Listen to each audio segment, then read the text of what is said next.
all this talk about how you got to go to the SEC, you got to go to the SEC if you want to win championships, I say that's insane. If you're right now, if you're an NBA free agent and you're trying to decide where should I go play, for the longest time anyway, you would say go to the East. Why would you go to the West where all the good teams are? Go to the East where you'll have a much easier time winning. In my opinion, you've just put your head in the mouth of the lion by going to LSU. You got to beat all those teams just to get a chance. You go to the Pac-12 and you beat Stanford and Utah and you get in. You're an unbeaten Pac-12 champion. You're getting into the dance. It is a lot easier to get in. Or Dabo Swinney, I don't think he said this publicly, but I think he proved it. The best thing to have is an SEC team and not play in the SEC.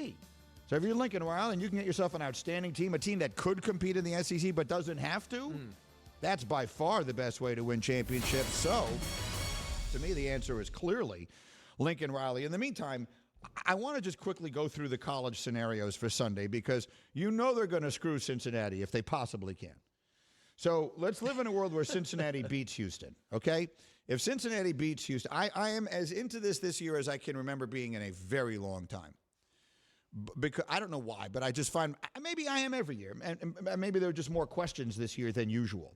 As usually it's the obvious ones, like, oh yeah, Ohio State's going to make it. Oh yeah, Alabama's good. Well, now all of a sudden, there's only one team that I think we know for certain. That's right. Is going to make it. Georgia could lose 50-0 and still make it, right? That's right. Okay. So it would just be a question of where they'd be seeded. It'd probably be the 2 seed. Right? If Alabama beat them 50-0, would they be the 2 seed? I think so. You don't think Michigan would be ahead of them? I think Georgia would be the 2 seed. Okay. Well, whatever they'd be. Mm-hmm. They would be either 2 or 3. But either way, there's only one team that we know for certain is going to get in. So now we're having some fun. Let's figure out how they're going to screw Cincinnati. If Cincinnati wins, I think that eliminates Notre Dame. I think Notre Dame – I think if Cincinnati wins and Michigan wins, let me say that. I do believe Michigan will beat Iowa. It would stun me if Iowa beats Michigan.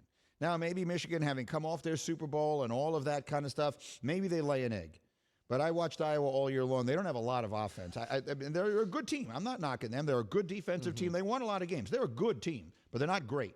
And they're offensively challenged. I'll be very surprised. So let's put Georgia in. Let's put Michigan in. If Georgia beats Alabama, does that knock Alabama out completely? Yes. At least I think it should.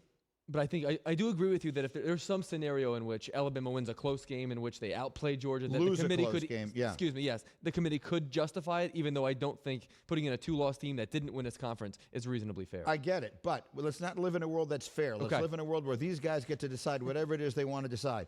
If Alabama loses in overtime or loses a 3-point game to Georgia on a kick at the end, and they're sitting in that room and they say to themselves, if Alabama played Cincinnati on a neutral field right now, what would the point spread be? I can look that up, actually, but it's going to be something like 10 points. Yeah, that little? Yes. I would almost think it would be more than that. So that's the point. Wasn't Alabama a 20-point favorite against Auburn? Yeah, but I mean, Alabama's had problems in like half of their games this year. I understand that. Against teams worse than Cincinnati. Fair enough.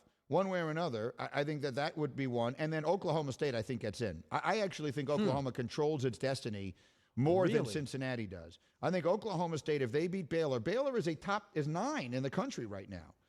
So Oklahoma State right now has their strength of record. Oklahoma State's strength of record right now is 5 in the country. If they beat a top 10 team, how does that not move up? It will. That will move up to 4. I think they bounce Cincinnati. So I think Cincinnati needs either Oklahoma State or Alabama to lose. Or Michigan, right?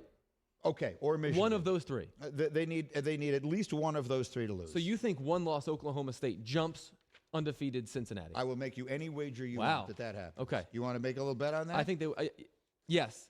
Yes. You would bet on that. You would bet that Cincinnati gets in ahead of Oklahoma State if it comes down to those 2. I do. Okay. We'll talk about this as we continue here.